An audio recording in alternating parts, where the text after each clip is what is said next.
आधी रात का वक्त था। देश की मशहूर और हमेशा खुद में रहने वाली देवी ईसाडोरा ने मेरे घर से जाने से साफ इनकार कर दिया था। वो इस बात पर अड़ी थी कि मैं उसके लिए नूडल्स बनाऊं। लेकिन किस्मत का खेल देखिए, उसी वक्त इंटरनेट पर उसके साथ जिस टॉप टियर आइडल का नाम सबसे ज्यादा जोड़ा जा रहा था, उसने एक बेहद मशहूर लाइव वैरायटी शो के बीचों बीच उसे बड़े ही प्यार भरे अंदाज में कॉल कर दिया। पूरा इंटरनेट अपनी सांसें रोके देवी के मीठे जवाब का इंतजार कर रहा था। इधर मैं बर्तन में उबलते नूडल्स को देखते हुए कैजुअल अंदाज में फोन उठा लिया। इससे पहले कि मैं कुछ बोल पाता, अगले ही सेकंड बाथरूम का दरवाजा झटके से खुला। ईसाडोरा, जो सिर्फ एक बाथ टॉवल में लिपटी थी, पूरी ताकत से चिल्लाई, केलिन, क्या तुमने फिर से मेरे रेशमी पजामे से फर्श पोंछा है? बस इतना होना ही था। लाइव स्ट्रीम में पूरी तरह से धमाका हो गया। ईसाडोरा एंटरटेनमेंट इंडस्ट्री की मानी हुई सबसे ऊंचे पहाड़ की फूल थी, जिसके पास जाना मुश्किल था और जो बर्फ जैसी ठंडी थी। वो इस इंडस्ट्री में 5 साल से थी और उसका एक भी स्कैंडल सामने नहीं आया था। फिर भी इस वक्त दुनियादारी से दूर रहने वाली ये अप्सरा मेरे लिविंग रूम के सोफे पर बेहद बेपरवाह अंदाज में पसरी हुई थी और मुझे अपने नहाने का पानी तैयार करने का हुक्म दे रही थी। पानी का तापमान एकदम 42 डिग्री होना चाहिए, एसेंशियल ऑयल रोज का होना चाहिए। और उसने अपनी बात में जोड़ा, केलिन जल्दी करो, मैं पसीने से भीग चुकी हूं और मुझे बहुत उलझन हो रही है। मैंने अपनी आंखें घुमाई और हार मानकर बाथरूम की तरफ चल दिया। भला मुझे कौन दोष दे सकता था? वो मेरी बचपन की दोस्त थी, वो लड़की जिसके साथ मैं तब से बड़ा हुआ था जब हम डायपर पहनते थे। जैसे ही मैं पानी का तापमान सेट कर रहा था, लिविंग रूम की कॉफी टेबल पर रखा ईसाडोरा का प्राइवेट फोन अचानक पागलों की तरह बजने लगा। ये वो फोन था जिसे वो खास तौर पर अपने मौजूदा drama echoes of the stars के कोऑर्डिनेशन के लिए इस्तेमाल करती थी। स्क्रीन पर एक नाम चमक रहा था, वांस। वो इस वक्त का सबसे तेजी से उभरता हुआ स्टार था, जो फिलहाल अपने हिट शो के लिए ईसाडोरा के साथ on screen couple PR stunt की भारी लहर पर सवार था, जिसे अक्सर इंडस्ट्री में लुक्स के मामले में सबसे बेहतरीन माना जाता था। मैंने इसके बारे में ज्यादा नहीं सोचा। ये मानकर कि कुछ जरूरी काम होगा, मैंने अपने हाथ पोंछे और कॉल उठाने के लिए स्वाइप कर दिया। ईसाडोरा, तुम इतनी रात गए, क्या कर रही हो? फोन के दूसरी तरफ से वांस की जानबूझकर नीची की गई भारी आवाज आई, जिसमें एक अजीब सी टटोलने वाली झलक थी। क्या तुमने आज का लाइव वैरायटी शो देखा? फैंस हर जगह हमारे नाम स्पैम कर रहे हैं। मुझे तुम्हारी थोड़ी याद आ रही थी। उसकी आवाज हद से ज्यादा मीठी थी, जिसमें से पूरी तरह से बनावटीपन की बदबू आ रही थी। मैं एक पल के लिए सुन्न रह गया। इससे पहले कि मैं मुंह खोलकर समझा पाता कि मैं कौन हूं, इत्तेफाक से बाथरूम से पानी छलकने की आवाज गूंज उठी। ठीक उसके बाद ईसाडोरा की वो पहचानी जाने वाली ठंडी आवाज आई। हालांकि इस वक्त उसमें बहुत ज्यादा चिड़चिड़ाहट और नखरे भरे हुए थे, जो हवा को चीरते हुए आई। केलिन, तुम कहां मर गए? ये बाथटब इतना फिसलन भरा क्यों है? क्या तुमने मुझे इसे बिना रगड़े नहाने के लिए कह दिया? क्या तुम मुझे मार डालना चाहते हो ताकि तुम मेरे क्रेडिट कार्ड का कर्ज विरासत में पा सको? उसी सेकंड हवा मानो जम सी गई। फोन के दूसरी तरफ एक डरावना सन्नाटा छा गया। मैं हल्की सी स्टैटिक बिजली की भिनभिनाहट भी सुन सकता था। मैंने तुरंत फोन की स्क्रीन पर नजर डाली और मुझे कॉल इंटरफेस के ऊपर दाईं ओर एक छोटी सी लाइन घूरती हुई मिली, लाइव ब्रॉडकास्ट। मेरे हाथ कांप गए और मैं उस बेहद महंगे फोन को लगभग टॉयलेट में गिराने ही वाला था। एक लाइव ब्रॉडकास्ट। रात के 10 बज रहे थे, एक हिट वैरायटी शो का प्राइम टाइम। दूसरे शब्दों में कहें तो ईसाडोरा की अभी अभी वाली पूरी तरह से बेकाबू दहाड़ और साथ ही मुझ जैसे एक अजनबी आदमी की हैरान करने वाली मौजूदगी अभी अभी सिग्नल टावरों के जरिए करोड़ों दर्शकों के कानों तक पहुंच चुकी थी। उसके लिए शायद अभी बात करना बहुत सुविधाजनक नहीं होगा। मैंने खुद को संभाला और रिसीवर में एक सूखा सख्त सा स्पष्टीकरण दिया। तुम कौन हो? तुम ईसाडोरा के घर पर हो। तुम दोनों इतनी रात गए, एक साथ क्या कर रहे हो? वांस की आवाज तुरंत बेकाबू हो गई। वो जो प्यार करने वाले पप्पी डॉग जैसी छवि बनाए हुए था, वो पूरी तरह से टूट गई और उसकी आवाज उस बिल्ली की तरह तीखी हो गई जिसकी पूंछ पर अभी अभी किसी ने पैर रख दिया हो। मैं अभी तक ये सोच ही नहीं पाया था कि कोई भरोसेमंद झूठ कैसे गढ़ा जाए, जैसे ये कहना कि मैं एक प्लम्बर हूं या फूड डिलीवरी वाला। तभी बाथरूम का दरवाजा एक जोरदार धमाके के साथ खुला। ईसाडोरा वहां एक ढीले बाथ टॉवल में लिपटी खड़ी थी और उसके गीले बाल उसकी पतली गर्दन से चिपके हुए थे। वो चेहरा, जो पूरे इंटरनेट की पुरुष आबादी को पागल करने के लिए काफी खूबसूरत था, पानी की बूंदों से सजा हुआ था। इस वक्त वो मुझे आग बबूला होकर घूर रही थी। केलिन, क्या तुम बहरे हो? मैंने तुमसे मुझे एक नया तौलिया देने के लिए कहा था। तुम वहां छुपकर किससे बात कर रहे हो? वो नंगे पैर फर्श पर उतरी, कुछ ही कदमों में मेरे पास आ गई और मेरे हाथ से फोन छीन लिया। कौन है? आधी रात हो रही है, क्या तुम परेशान नहीं कर रहे हो? उसने स्क्रीन की तरफ देखा भी नहीं और सीधे रिसीवर में पूरी झुंझलाहट के साथ बोली, अगर तुम्हें कुछ कहना है तो जल्दी उगल दो, मैं नहाने में बिजी हूं। मैंने घोर निराशा में अपनी आंखें बंद कर ली।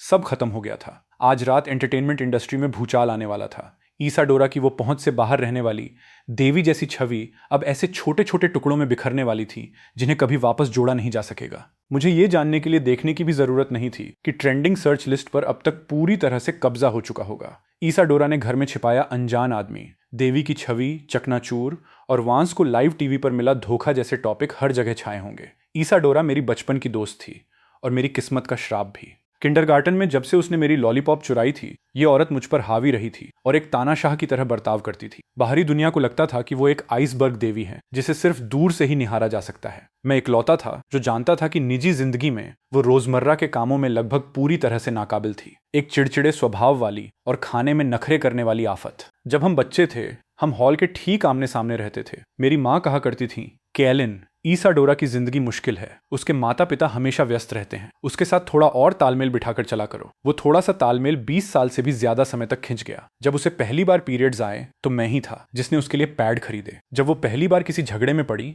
तो मैंने ही उसका इल्जाम अपने सिर लिया था। यहां तक कि एंटरटेनमेंट इंडस्ट्री में कदम रखने के लिए उसका सबसे पहला रेज्यूमे भी मैंने ही भरा था। मैंने अपने सामने खड़ी उस पूरी तरह से बेखबर औरत को देखा और चुपचाप अपनी घबराहट को निगल लिया। मुझे ये मानना ही था कि उसके भयानक स्वभाव के बावजूद उसकी शारीरिक बनावट सच में टॉप टियर थी। वो अभी अभी नहाकर निकली किसी अप्सरा जैसी लग रही थी। उसकी त्वचा सफेद चमक रही थी और उसकी कॉलर बोन नाजुक और गहरी थी। वे आंखें जो हमेशा बर्फ की तरह ठंडी रहती थीं, अब गर्म पानी की भाप के कारण एक आकर्षक धुंध से घिरी हुई थी। लेकिन मैंने बहुत देर तक घूरने की हिम्मत नहीं की। मैं जानता था कि जिस पल भी वो मुझे अपनी सुंदरता को निहारते हुए पकड़ लेगी, वो निश्चित रूप से अपने 7 नंबर के पैर से मुझे जोरदार लात मारेगी और मेरा मजाक उड़ाएगी। केलिन, क्या तुम फिर से अपने दिमाग में मेरी फैंटेसी बना रहे हो? तुम क्या देख रहे हो? मेरा तौलिया कहाँ है? मुझे ख्यालों में खोया हुआ देखकर ईसाडोरा ने एक उंगली बढ़ाई और मेरी छाती पर जोर से चुभोई। इसके पीछे की ताकत इतनी ज्यादा थी कि मुझे लगभग अंदरूनी चोट ही लग गई थी। ये रैक पर है। मैंने अपराध बोध के साथ अपने पीछे इशारा किया। उसने घमंड से एक हंफ की आवाज निकाली और लापरवाही से फोन वापस मेरी तरफ उछाल दिया। इसे काट दो, बहुत शोर है। क्या वांस के दिमाग में कोई खराबी है? शो पहले ही खत्म हो चुका है और वो अभी भी मुझे परेशान कर रहा है। क्या उसे सच में लगता है कि मैं ये नहीं समझ पा रही कि वो सिर्फ मेरी शोहरत का फायदा उठाने की कोशिश कर रहा है? मैंने उस कॉल चालू वाले फोन को ऐसे पकड़ रखा था जैसे वो कोई धधकता हुआ अंगारा हो।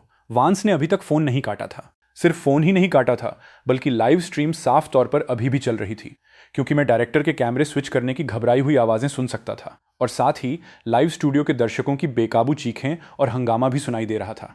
ठीक उसी वक्त दूसरी तरफ से आखिरकार कोई रिएक्शन हुआ और घबराहट में सिग्नल काट दिया गया। आखिरकार दुनिया शांत हो गई थी। मैंने फोन सोफे पर फेंक दिया और एक लंबी सांस छोड़ते हुए इस भयंकर दीवा के लिए नूडल्स बनाने के लिए रसोई की तरफ मुड़ गया। ये एक नियम था। ईसाडोरा के नहाने के बाद उसे हर हाल में मेरे हाथ के बने सादे नूडल्स खाने होते थे। अगर उसमें कटा हुआ हरा प्याज का एक भी टुकड़ा कम होता तो वो हंगामा खड़ा कर देती।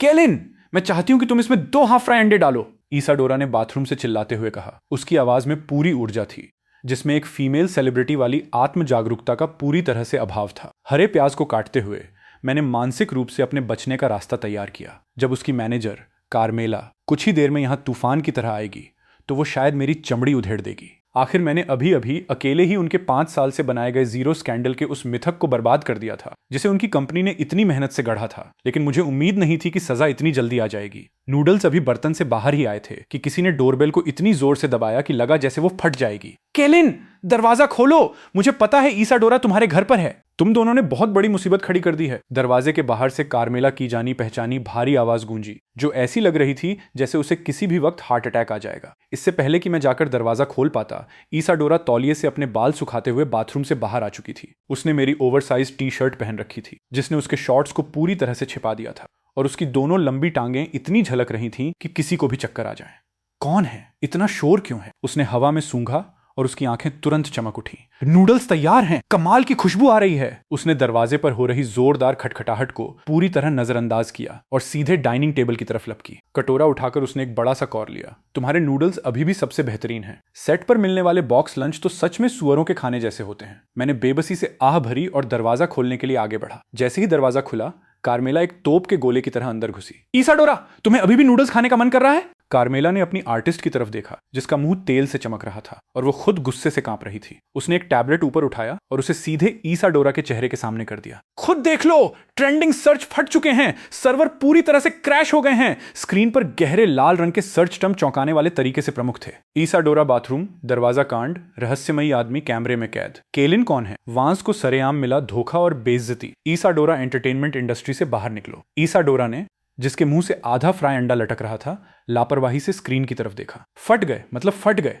तो क्या हुआ? उसने अंडा निगला, अपना मुंह पोंछने के लिए एक टिश्यू खींचा और पूरी तरह से बेपरवाह दिखी। मैं वैसे भी बहुत समय से अपनी इमेज बदलना चाह रही थी। पूरे दिन दिखावा करना बहुत थका देने वाला होता है। तुम कार्मेला ने गुस्से में अपनी छाती पकड़ ली और ईसाडोरा की तरफ उठी हुई उसकी उंगली जोर से कांप रही थी। क्या ये इमेज बदलने का मामला है? ये एक स्कैंडल है, पूरी तरह से बर्बादी। क्या तुम समझ रही हो? कॉन्ट्रैक्ट तोड़ने की पेनल्टी तुम्हें बर्बाद कर देगी। तो उन्हें मुझे बर्बाद करने दो। ईसाडोरा ने कंधे उचकाए। उसने अचानक अपना सिर घुमाकर मेरी तरफ देखा और उसके चेहरे पर एक शातिर मुस्कान थी। केलिन के पास वैसे भी बहुत पैसा है, उसे इसके पैसे भरने दो। मैं पलटकर जवाब देने ही वाला था कि कार्मेला की तीखी नजर तुरंत मुझ पर टिक गई। केलिन, तुम बेवकूफ, तुम आमतौर पर इतने समझदार लगते हो, इतने अहम मौके पर तुम इतने जाहिल कैसे हो सकते हो? वो एक लाइव ब्रॉडकास्ट था।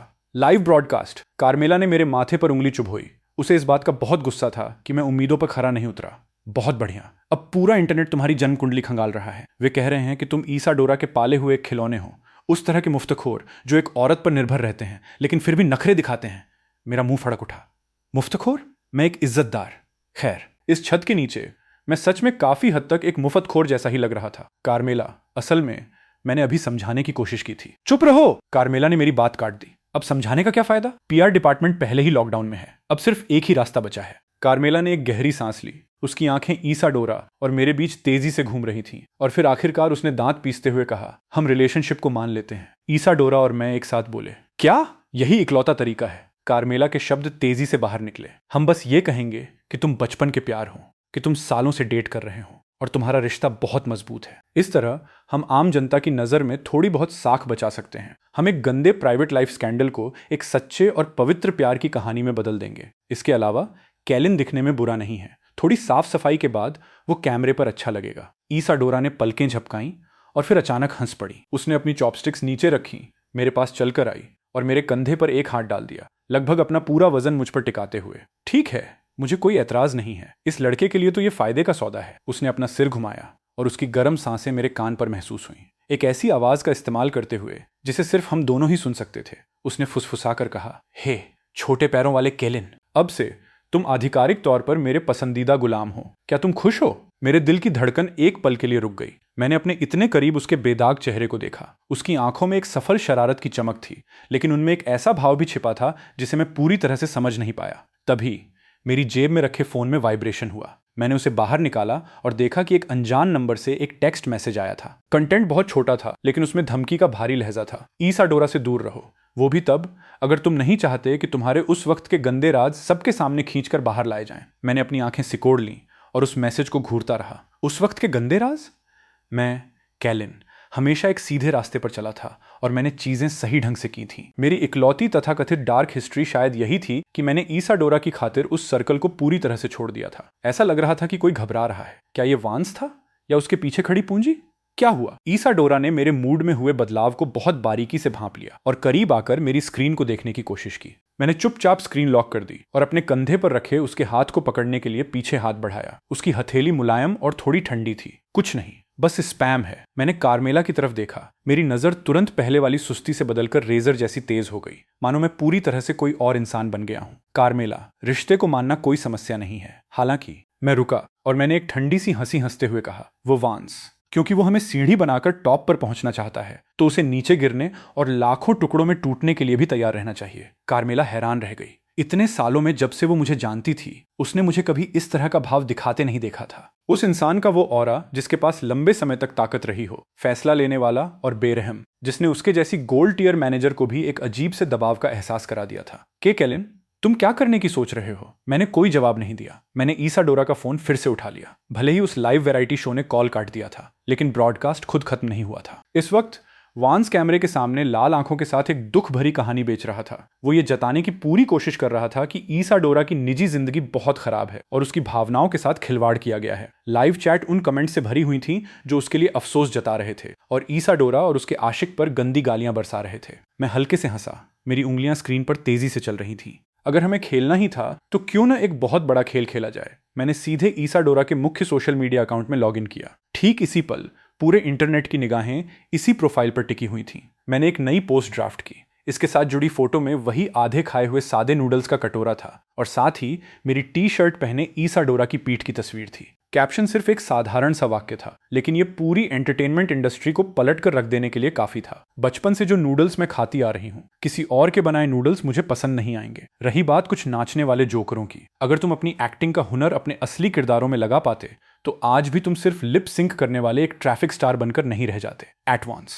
मैंने सेंड पर क्लिक कर दिया। जिस पल पोस्ट सफलतापूर्वक अपलोड हुआ, फोन की स्क्रीन ने ऐसा बर्ताव किया जैसे किसी अदृश्य हाथ ने उसे बेरहमी से कुचल दिया हो। तस्वीर एक घूमते हुए लोडिंग सर्कल पर अटक गई और फिर एप्लीकेशन झटके से क्रैश होकर होम स्क्रीन पर वापस आ गया। इंटरफेस पर एक सन्नाटा छा गया। 3 सेकंड बाद कार्मेला की चीख ने लगभग घर की छत ही फाड़ दी। केलिन, क्या तुम पागल हो गए हो? तुमने ईसाडोरा के मुख्य अकाउंट का इस्तेमाल करके ऐसा कुछ पोस्ट कर दिया? तुम एक टॉप टियर आइडल के खिलाफ जंग का ऐलान कर रहे हो। क्या तुम्हें इस बात की शिकायत है कि हम इतनी जल्दी बर्बाद क्यों नहीं हो रहे? अपना टैबलेट पकड़े हुए कार्मेला के हाथ कांप रहे थे। स्क्रीन पर रियल टाइम कमेंट सेक्शन, जो पहले टेक्स्ट से पूरी तरह खचाखच भरा हुआ था, अब पूरी तरह से खाली था। सोशल मीडिया के सर्वर एक बार फिर से क्रैश हो चुके थे। मैंने फोन को लापरवाही से वापस सोफे पर उछाला, मुड़ा और हेयर ड्रायर लेने के लिए बाथरूम में चला गया। ईसाडोरा गलीचे पर पालथी मारकर बैठी थी। उसके पानी से भीगे लंबे बालों से अभी भी पानी टपक रहा था, जिससे मेरे रेशमी कालीन का एक बड़ा हिस्सा भीग गया था। वह दूसरी तरफ पूरी तरह से शांत थी। मुट्ठी भर सूरजमुखी के बीज पकड़े हुए वो उन्हें फोड़ रही थी और कार्मेला की तरफ देखते हुए अस्पष्ट आवाज में बुदबुदा रही थी। क्या तुम आत्माओं को बुलाने की कोशिश कर रही हो? ये सिर्फ एक सोशल मीडिया पोस्ट है। इसमें इतनी बड़ी क्या बात है? इतनी बड़ी क्या बात है? कार्मेला भयंकर गुस्से के मारे हंस पड़ी। वो बस एक पूरा भाषण शुरू करने ही वाली थी कि तभी उसके हाथ में पकड़े फोन पर अचानक एक रिंगटोन बज उठी। कॉलर आईडी देखते ही कार्मेला के चेहरे के भाव गुस्से से बदलकर खौफ में बदल गए और उसके बाद तुरंत अविश्वास का भाव आ गया। ये स्टारी नाइट का हेड डायरेक्टर है। कार्मेला ने डर के मारे कांपते हुए कॉल उठाई और उसे स्पीकर फोन पर डाल दिया। लाइन के दूसरी तरफ से डायरेक्टर की जल्दबाजी भरी लेकिन निस्संदेह रोमांचित आवाज आई, मैनेजर कार्मेला, पीआर कंट्रोल बंद करो। पूरा इंटरनेट इस वक्त इस घटना के बारे में चर्चा कर रहा है। सर्वर पहले ही 2 बार क्रैश हो चुके हैं। ये ट्रैफिक का एक खगोलीय आंकड़ा है। मुझे कोई परवाह नहीं कि पहले वाला वो आदमी कौन है। ईसाडोरा को लाओ और अभी के अभी स्टूडियो पहुंचो, तुरंत, अभी। हम मौके पर ही एक लाइव क्लैरिफिकेशन ब्रॉडकास्ट होस्ट करने जा रहे हैं। जब तक तुम लोग आने की हिम्मत दिखाते हो, मैं तुम्हारी अपीयरेंस फीस 3 गुना कर दूंगा, नहीं 5 गुना। कार्मेला की फोन पर पकड़ मजबूत हो गई और उसकी स्वाभाविक प्रतिक्रिया मना करने की थी। डायरेक्टर, ये बहुत रिस्की है। ईसाडोरा की मौजूदा हालत को देखते हुए हम जाएंगे। हम क्यों नहीं जाएंगे? एक शांत आवाज ने कार्मेला की हिचकिचाहट को बीच में ही काट दिया। मैंने हेयर ड्रायर का पावर कॉर्ड लगाया और गर्म हवा का एक झोंका तेजी से बाहर निकला। मैं ईसाडोरा के पीछे खड़ा हुआ और बड़ी कुशलता से उसके लंबे बालों की एक लट उठाई। मेरी पतली उंगलियां बालों के बीच से गुजरी। हरकतें इतनी कोमल थीं मानो मैं कला के किसी बेहद कीमती टुकड़े को संवार रहा हूं। ईसाडोरा ने एक बिल्ली की तरह बर्ताव किया, जिसे सहलाया जा रहा हो। उसने आराम से अपनी आंखें सिकोड़ लीं और बहुत ही स्वाभाविक रूप से अपना सिर पीछे की तरफ झुका लिया ताकि वो मेरे पैर से टिक सके। केलिन, क्या तुम्हें इस बात का अंदाजा भी है कि वो एक लाइव ब्रॉडकास्ट सेट है? वहां कोई एडिटिंग नहीं होती, कोई स्क्रिप्ट नहीं होती। वो वांस पक्का तुम्हारे लिए कोई जाल बिछाएगा। तुम बस एक आम इंसान हो। अगर तुम स्टेज पर घबरा गए और एक भी गलत वाक्य बोल दिया तो तुम्हारी पूरी जिंदगी बर्बाद हो जाएगी। कार्मेला ने घोर घबराहट में अपने पैर पटके। मैंने हेयर ड्रायर बंद कर दिया और दुनिया तुरंत शांत हो गई। मैंने ईसाडोरा के बेदाग खूबसूरत चेहरे की तरफ नीचे देखा। वो भी मेरी तरफ ऊपर देख रही थी। उसकी आंखों में एक नाटकीय शरारत की झलक थी, एक ऐसा नजारा जिसे सिर्फ मैं ही समझ सकता था। कुछ कचरे को सच में साफ करने के लिए आमने सामने झाड़ू लगाना जरूरी होता है। स्क्रीन के पीछे से गालियां बकने का क्या फायदा? मैंने हेयर ड्रायर कार्मेला की तरफ फेंका और ईसाडोरा के आधे सूखे बालों को लापरवाही से संवारा। इसके अलावा कोई हमारे दरवाजे तक आकर बदतमीजी कर गया है। अगर मैं जाकर बदले में कोई शानदार तोहफा नहीं देता तो क्या यह बहुत बड़ा असभ्य बर्ताव नहीं लगेगा? ईसाडोरा हंस पड़ी। वो खड़ी हुई और उसने आलस से अंगड़ाई ली। उस एक पल में उसका ऑरा तुरंत एक सुस्त मोहल्ले की बिल्ली से बदलकर वापस उसी रौबदार, पूरी ताकत वाली फीमेल सेलिब्रिटी में बदल गया। कार्मेला, गाड़ी तैयार करो, क्योंकि कोई तमाशा देखना चाहता है तो चलो उन्हें जिंदगी भर याद रहने वाली परफॉर्मेंस देते हैं। आधे घंटे बाद सेलिब्रिटी वैन टेलीविजन स्टेशन के अंडरग्राउंड पार्किंग गैरेज में आकर रुकी। जैसे ही हम बाहर निकले, मैं हवा में बारूद की गंध महसूस कर सकता था। इंतजार में बैठे कई पपाराजी ने लगभग अपने कैमरे के लेंस मेरे चेहरे में घुसा दिए थे। कैमरों की चमक इतनी अंधा कर देने वाली थी कि आंखें खुली रखना नामुमकिन था। बिना कोई भाव दिखाए मैंने अपने शरीर से ईसाडोरा को ढका और एलिवेटर तक पूरे रास्ते उसकी रक्षा की। ब्रॉडकास्ट स्टूडियो के बैकस्टेज का माहौल डरावने हद तक दमघोंटू था। स्टाफ हमें ऐसे देख रहा था जैसे हम 2 लाशें हों जिन्हें जमीन में गाड़े जाने वाला हो। उनकी नजरों में हमदर्दी और ड्रामे के लिए उत्सुक इंतजार का एक अजीब सा मिश्रण था। तुम दोनों सीधे स्टेज पर जा सकते हो।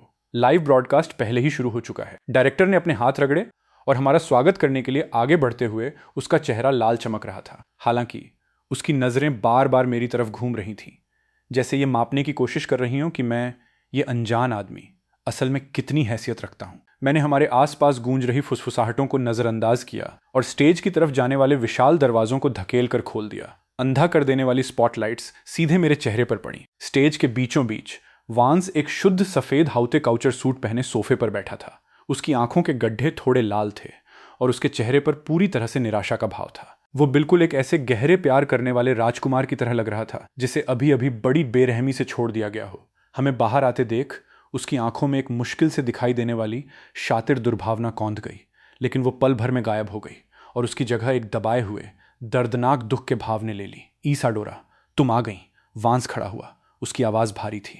उसने अपने माइक्रोफोन में आह भरी। सच कहूं तो तुम्हें अपने इस दोस्त को यहां लाने की जहमत उठाने की जरूरत नहीं थी। जब तक तुम खुश हो, मुझे थोड़ा सा अन्याय सहने में कोई एतराज नहीं है। मैं बस ये नहीं चाहता कि तुम्हें कोई धोखा दे। पीछे हटने के बहाने आगे बढ़ने की ये चाल बहुत ही बेहतरीन तरीके से चली गई थी। स्टेज के नीचे मौजूद फैंस तुरंत फूट पड़े, अपने एलईडी साइन ऊपर उठाए और पागलों की तरह चीखने लगे, मत रो वांस! इस गंदे कपल को एंटरटेनमेंट इंडस्ट्री से बाहर निकल जाना चाहिए। होस्ट, जो हमेशा ड्रामे और हंगामे की तलाश में रहता था, उसने तुरंत एक माइक्रोफोन सीधे मेरे चेहरे के सामने कर दिया और उसका लहजा तीखा और चालाकी भरा था।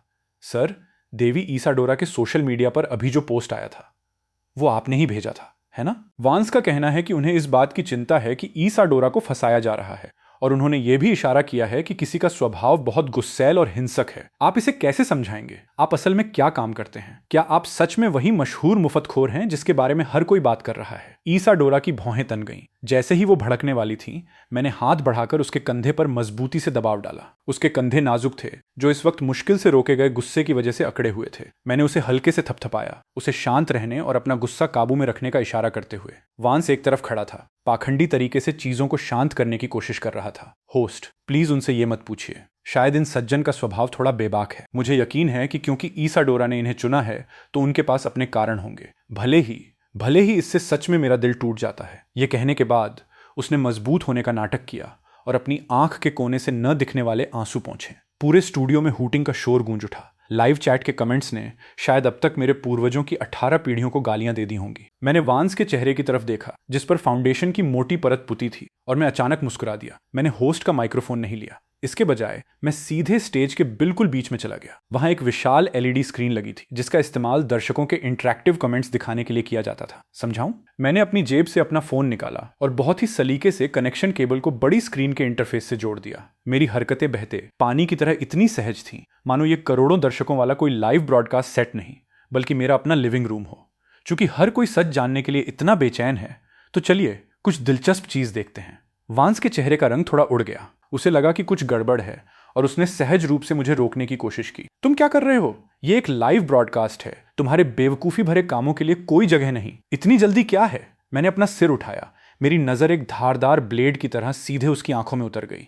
हमारे महान टॉप टियर आइडल वांस, तुम कुछ ही देर पहले स्टेज पर इतनी बुरी तरह से रो रहे थे। तुम्हें बैकस्टेज पर मुझे एक टेक्स्ट मैसेज भेजने का खाली समय कैसे मिल गया? जैसे ही मेरे शब्द खत्म हुए, विशाल स्क्रीन अचानक रोशन हो गई। सभी दर्शकों ने अपनी सांसें रोक लीं, ये मानकर कि मैं अपनी पहचान साबित करने के लिए कोई निजी तस्वीरें दिखाने वाला हूं। हालांकि स्क्रीन पर जो दिखाई दिया वो एक टेक्स्ट मैसेज का हाई डेफिनेशन स्क्रीनशॉट था। भेजने वाले का नाम साफ साफ चमक रहा था, वांस प्राइवेट नंबर। और वो मैसेज वही पहले वाली धमकी था, ईसाडोरा से दूर रहो। वो भी तब अगर तुम नहीं चाहते कि तुम्हारे उस वक्त के गंदे राज सबके सामने खींचकर बाहर लाए जाएं। सबसे जानलेवा बात यह थी कि मैंने जानबूझकर मैसेज की डिटेल्स वाली जानकारी पर क्लिक किया था। भेजने का समय 22:15। भेजने की location broadcasting studio 1, television station, backstage dressing room. पूरे वेन्यू पर एक डरावना सन्नाटा छा गया। यहां तक कि होस्ट का मुंह भी खुला का खुला रह गया था और वो पूरी तरह से बोलना ही भूल गया। ये सिर्फ एक धमकी नहीं थी, ये एक पक्का झुठलाया न जा सकने वाला सबूत था। इसने वांस को पूरी तरह से जमीन में गाड़ दिया था, ये साबित करते हुए कि जहां वो स्टेज पर एक बेहद प्यार करने वाले इंसान का नाटक कर रहा था, वहीं वो बैकस्टेज पर किसी माफिया की तरह ब्लैकमेल करने की चालें चल रहा था। मैंने डेटा केबल निकाला, पीछे मुड़ा और वांस की तरफ देखा, जिसका चेहरा अब कागज की तरह सफेद पड़ चुका था। कैमरे का सामना करते हुए मैंने एक ठंडी सी मुस्कान दी। तो ये है एक टॉप टियर आइडल का स्तर, स्टेज पर एक बहुत ही भावुक नाटक करना और बैकस्टेज पर मुझे धमकियों का मैसेज भेजना, मुझे ये कहना कि मैं पुराना इतिहास न खो दूं। मैंने एक डरावना कदम आगे बढ़ाया। वांस सहज रूप से पीछे हट गया और लगभग अपने पीछे रखे सोफे से टकराकर गिर ही गया था। वांस, तुमने अभी मुझसे पूछा कि मैं कौन हूं। मैंने उसकी घबराई हुई आंखों में सीधा देखा। मेरी आवाज बहुत तेज नहीं थी, लेकिन वो माइक्रोफोन के जरिए कमरे के हर कोने में पूरी तरह से गूंज रही थी। मैं ईसाडोरा का बचपन का दोस्त हूं। मैं वो आदमी हूं जो पिछले 20 सालों से उसका बिखरा हुआ रायता समेट रहा है। तुम्हारी क्या औकात है कि तुम मुझे धमकी देने के लायक समझो? तो तुम बकवास कर रहे हो। वांस ने आखिरकार रिएक्ट किया। उसकी आवाज इतनी तीखी थी कि वो बीच में ही टूट गई। उसने विशाल स्क्रीन की तरफ इशारा किया और उसकी उंगली जोर से कांप रही थी। ये फोटोशॉप किया गया है। मैंने वो मैसेज नहीं भेजा। मेरा फोन सही। मैंने कुछ देर पहले बैक स्टेज पर अपना फोन खो दिया था। मेरा अकाउंट हैक हो गया था। ये तुम ही थे। तुमने पक्का मेरा फोन चुराया होगा और ये पूरा नाटक खुद रचा होगा। ये बहाना इतना भद्दा था कि दर्शकों में बैठे उसके फैंस भी सन्न रह गए। चीख पुकार काफी हद तक शांत हो गई। वांस को साफ समझ आ गया था कि उसका बहाना टिक नहीं पाएगा। वो इतना घबरा गया था कि उसके माथे पर पसीने की बूंदें छलक आईं और उसकी आंखें पागलों की तरह हर दिशा में घूम रही थीं। आखिरकार उसने अपनी नजर मुझ पर इस तरह टिका दी मानो उसने अपनी आखिरी जीवन रेखा पकड़ ली हो। मुझे विश्वास नहीं होता।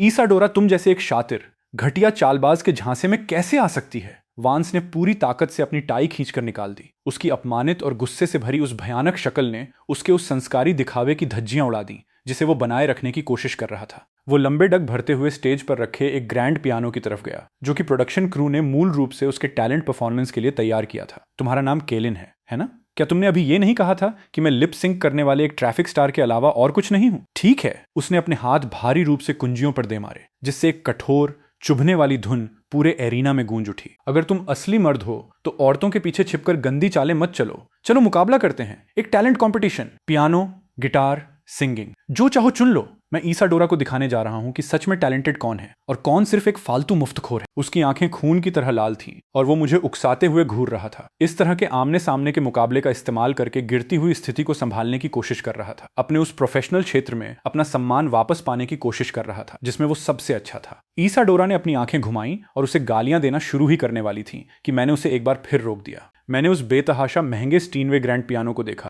फिर वांस के उस खूंखार लेकिन अंदर से खोखले बर्ताव की तरफ नजर डाली और धीरे धीरे अपनी आस्तीनें ऊपर चढ़ा ली। एक टैलेंट कंपटीशन? मैं मजेदार अंदाज में मुस्कुराया। मेरी नजरों में साफ तौर पर दया का भाव था। ठीक है, चूंकि तुम्हें खुद को बेइज्जत करने की इतनी ही जल्दी है तो मैं तुम्हारी ये ख्वाहिश पूरी कर देता हूं। वांस साफ तौर पर इसके लिए तैयार था। उसकी उंगलियों के एक इशारे के साथ स्टूडियो की लाइटें तुरंत एक धुंधले गहरे बैंगनी रंग में बदल गईं। एक बैकअप डांस ट्रूप जो पहले से ही किनारों पर इंतजार कर रहा था स्टेज पर उमड़ पड़ा। विशाल स्पीकर्स ने उसके ब्रेकआउट हिट स्टेलर रोमांस का इंट्रो बजाना शुरू कर दिया। भारी ड्रम बीट इतनी ताकतवर थीं कि किसी के भी सीने में दिल सुन्न होकर कांपने लगे। हीरों से जड़ा एक माइक्रोफोन पकड़े हुए वांस अपने कूल्हे मटका रहा था और कैमरे की तरफ चिपचिपे फ्लर्टी अंदाज में आंखें मार रहा था। बेबी, तुम मेरी गैलेक्सी हो और मैं तुम्हारा सितारा हूं। सच कहूं तो इस गाने का अरेंजमेंट बहुत महंगा था और स्टेज के डिजाइन में पानी की तरह पैसा बहाया गया था, लेकिन इसमें एक सबसे जरूरी चीज की कमी थी, एक इंसानी आत्मा। लाइव ब्रॉडकास्ट पर भी भारी ऑटोट्यून और इलेक्ट्रॉनिक डिस्टॉर्शन उसके सांस लेने के कमजोर कंट्रोल को नहीं छिपा पा रहे थे। हर एक हाई नोट ऐसा लग रहा था मानो उसे किसी मशीन ने जबरदस्ती खींचा हो, जो एक धात्विक फाड़ने वाले एहसास से भरा हुआ था। वो बहुत हैंडसम है, वो कमर, वो टांगें। दर्शकों के बीच बिठाए गए पेशेवर फैंस बहुत ही वफादार थे और उनकी चीखें लगभग छत को ही उठा रही थीं। वांस स्पष्ट रूप से इस बनावटी तारीफ का मजा ले रहा था। गाना खत्म करने के बाद वो बुरी तरह से हाँफ रहा था और उसने मेरी तरफ एक ताना मारता हुआ लुक फेंका। उसकी आंखें चिल्ला चिल्ला कर कह रही थीं, क्या तुमने ये देखा? ये होती है पूंजी की ताकत, मिस्टर कैलिन। वांस ने अपने माथे से पसीना पोंछा और एक घमंडी सुपीरियरिटी के साथ जानबूझकर मिस्टर शब्द पर जोर दिया। भले ही आप सिर्फ एक नौसिखिए हैं, लेकिन क्योंकि हम मुकाबला कर रहे हैं तो मैं आप पर धौंस नहीं जमाऊंगा। यहाँ के लाइव बैंड इंस्ट्रक्टर सभी टॉप टियर हैं। आप क्या गाना चाहते हैं? टू टाइगर्स या ट्विंकल ट्विंकल लिटिल स्टार? जब तक आपको धुन पता है, बैंड आपका साथ दे सकता है। दर्शक मजाक उड़ाने वाली हंसी से गूंज उठे। मैंने उसके व्यंग्यात्मक तानों को नजरअंदाज कर दिया। मेरी नजर महंगे ग्रैंड पियानो को पार करते हुए स्टेज के एक कोने पर जा टिकी। वहां एक एकॉस्टिक गिटार रखा हुआ था जिसका पेंट उखड़ रहा था। गिटार की बॉडी फीके पड़े पीले हो रहे स्टिकर्स से भरी हुई थी। यह साफ तौर पर एक पुराना वाद्य यंत्र था जिसका इस्तेमाल बैंड इंस्ट्रक्टर कैजुअल रिहर्सल के लिए करते थे। मैं वहां गया और उसे उसकी गर्दन से उठा लिया। ये ठीक रहेगा। लाइव बैंड का म्यूजिक डायरेक्टर लंबे बालों वाला एक अधेड़ उम्र का आदमी था। वो बोरियत के मारे अपने ड्रमस्टिक्स को घुमा रहा था, लेकिन जब उसने मुझे वो खस्ता हाल गिटार उठाते हुए देखा तो उसकी भौहें तुरंत गहराई से तन गईं। नौजवान, उन तारों का एक्शन काफी हाई और कड़क है, साथ ही उसमें पिकअप भी इंस्टॉल नहीं है। साउंड रिसेप्शन ठीक है। मैं एक ऊंचे स्टूल पर बैठ गया और लापरवाही से तारों को झंकृत किया। ट्यूनिंग थोड़ी बिगड़ी हुई थी। मेरे बाएं हाथ ने फ्रेड्स को दबाया, जबकि मेरे दाएं हाथ ने एक जंगली आज़ाद रवैये के साथ बहुत ही माहिर तरीके से ट्यूनिंग पेग्स को घुमाया। जो म्यूजिक डायरेक्टर पहले कोई दिलचस्पी नहीं ले रहा था, उसने अचानक अपनी ड्रमस्टिक्स घुमाना बंद कर दिया। वो झटके से सीधा हो गया। उसकी सुस्त आंखों में अचानक एक चौंकाने वाली चमक आ गई और वो मेरे बाएं हाथ को बहुत गौर से देखने लगा। जैसे ही कोई उस्ताद अपनी चाल चलता है, आपको उसकी असली कीमत का अंदाजा हो जाता है। फिंगरिंग की जो तकनीक मैंने अभी इस्तेमाल की थी, वो बहुत ही दुर्लभ ओपन ट्यूनिंग मेथड था। केवल वो इंसान जो लोक संगीत को एक बिल्कुल मास्टर क्लास स्तर पर बजाता हो, वही इसका इस्तेमाल करेगा। ब्रॉडकास्ट स्टूडियो का शोरगुल धीरे धीरे कम होता गया।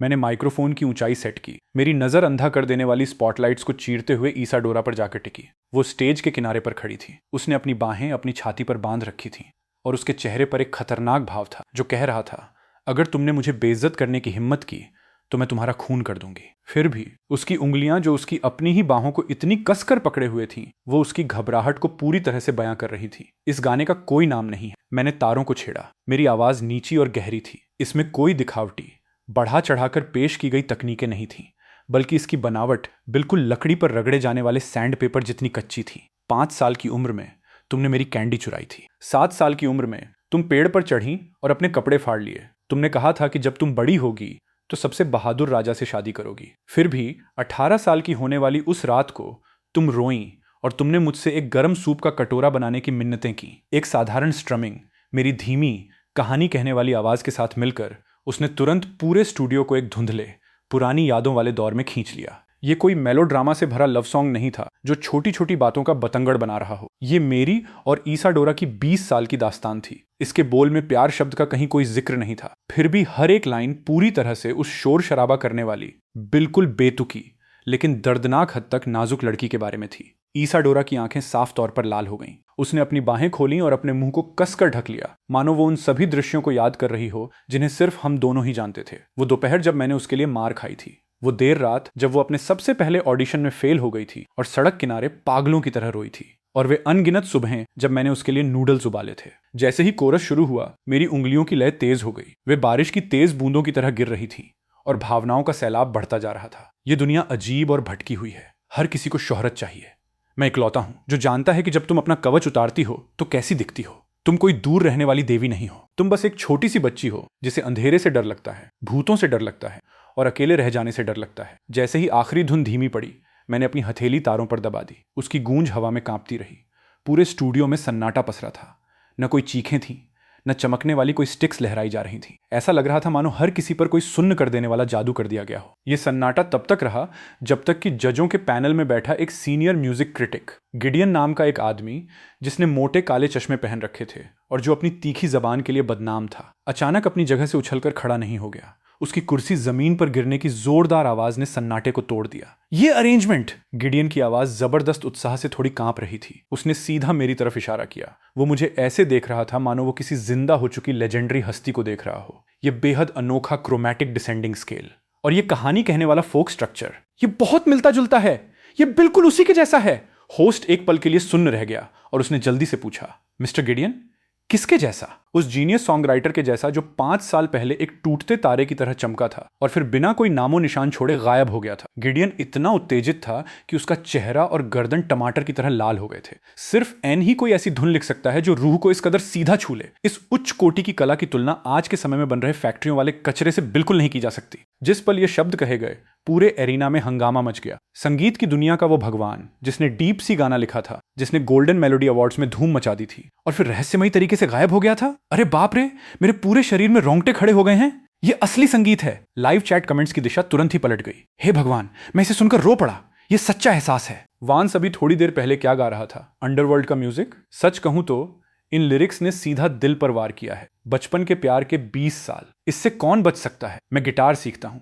कैलिन ने जो स्ट्रमिंग तकनीक अभी इस्तेमाल की, वो कम से कम 10 साल के पक्के बेस के बिना नामुमकिन है। वो एक सच्चा उस्ताद है। वांस एक तरफ खड़ा था। उसका चेहरा जले हुए बर्तन के तले जैसा काला पड़ चुका था। उसकी सबसे गर्व करने वाली स्टेज परफॉर्मेंस, वो गाना और डांस जिसे उसने इतनी मेहनत से तैयार किया था, इस खस्ताहाल लकड़ी के गिटार और एक साधारण लोकगीत के सामने बेहद सस्ता और हास्यास्पद लग रहा था। उसने मुझे, एक नौसिखिए को, बेइज्जत करने का इरादा किया था, लेकिन इसके बजाय उसने खुद को गाय के गोबर के उस ढेर में बदल लिया था जिसका इस्तेमाल एक खूबसूरत फूल को उभारने के लिए किया जाता है। एक इत्तेफाक, यह एक इत्तेफाक ही होगा। वांस ने दांत पीसे और उसकी आवाज उनके बीच से दबकर बाहर आ रही थी। तो क्या हुआ अगर तुम गिटार बजा सकते हो? आज की एंटरटेनमेंट इंडस्ट्री को ऑलराउंड एंटरटेनर्स की जरूरत होती है। उसने हार मानने से इनकार कर दिया। उसकी आंखें जो जलन और जहर से तैर रही थीं, वो लगातार मुझे ही घूर रहा था। अचानक जैसे उसे कुछ याद आया हो, उसने एक ठंडी शातिर मुस्कान दिखाई।